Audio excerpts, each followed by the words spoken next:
I think it's incredibly important that all of us in this General Assembly understand the financial commitment that's being made in this bill today. Every year, one of the most difficult votes that we have to take is on passing a state budget. We just heard this week from the new administration their projection for what next year's budget deficit is. This bill today adds hundreds of millions of dollars in new budgetary pressures that we'll have to deal with year after year after year. And if we don't come up with a sufficient increase in appropriation, if all those other priorities that we have are crowding out the funding that we need to give yearly rate increases to every social service provider in the state, guess who it falls to? It falls to social services, to nonprofits, to school districts, to local governments, to live up to the expectations that we've built into this bill. It puts incredible pressure on local governments, on schools, on nonprofits, on social service providers, to the tune of hundreds of millions of dollars. And it puts them in a position to come to this body every single year to not just ask for their funding to be protected, but to ask for hundreds of millions of dollars more.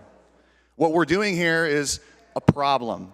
The sponsor indicated the governor's office is aware of the problem.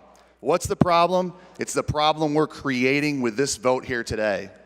Let's not put ourselves again in this position of putting the cart before the horse. Let's not put ourselves in a position of creating a problem only to come back here in the last week of May and be in a more precarious position, in a more difficult way to reach a balanced budget. We don't need that extra pressure.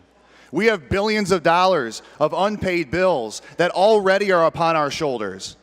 Local governments have billions and billions of dollars in unfunded liabilities and budget deficits that they wrestle with every single year. We cannot afford the kinds of commitments that we're making here today. And to say that we're aware of the problem is insufficient, because today with this vote, we are causing the problem. Let's choose a prudent financial path. Let's have real bipartisan negotiations. Let's make a promise that's realistic for us to keep.